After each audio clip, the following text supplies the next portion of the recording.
Hi అండి. నోరు బాగోలేనప్పుడు నోటికి రుచిగా ఏదైనా తినాలి కారంగా అనుకుంటే ఇలా ట్రై చేయండి. ఎంతో రుచిగా ఉంటుంది. ఏడాది పాటు నిలువ కూడా ఉంటుందండి. ఈ నిలువ పచ్చడి చేసుకోవడం కూడా చాలా సులభం అండి. దీనికి నేను ఉసిరికాయలు, పండుమిర్చి తీసుకుంటున్నానండి.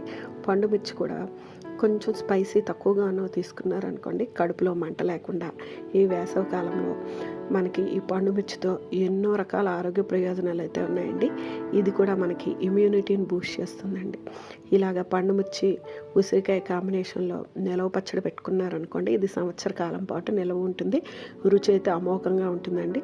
దీన్ని వేడి వేడి అన్నంలో నెయ్యి వేసుకొని ఒక్క ముద్ద తిన్నారనుకోండి, అంతేనండి, కడుపు నిండిపోతుంది. అంత రుచిగా ఉంటుందండి. ఇంకే ఊరగాయలైనా సరే పక్కన పెట్టేసి దీన్నైతే ఎంతో ఇష్టంగా తింటారండి. పిల్లలకు కూడా పెట్టచ్చండి, ఎందుకంటే కారం తక్కువ ఉంటుంది. ఒక్కసారి అయితే ఈ రెసిపీని ఇలా ట్రై చేసి చూడండి. ఈ రెసిపీ యొక్క ఫుల్ లింక్ వచ్చి కింద డిస్క్రిప్షన్లో ఇస్తాను. ట్రై చేయండి. ట్రై చేశాక ఈ రెసిపీ ఎలా వచ్చిందనేది నాకు కామెంట్ సెక్షన్లో పెట్టండి. దీనికి వచ్చేసి మనము ఆవపిండి, మెంతిపిండి కలిపి వేసుకుంటున్నామండి. అందుకని ఈ వేసవికాలంలో చలవతో పాటు రుచి కూడా అమోఘంగా ఉంటుందండి. వీడియో నచ్చిందా? అయితే లైక్ చేయండి. మీ ఫ్రెండ్స్ అండ్ ఫ్యామిలీ మెంబర్కి షేర్ చేయండి. సబ్స్క్రైబ్ చేసుకొని బెల్ ఐకాన్ ప్రెస్ చేయండి. Thank you so much for watching. Please subscribe my channel.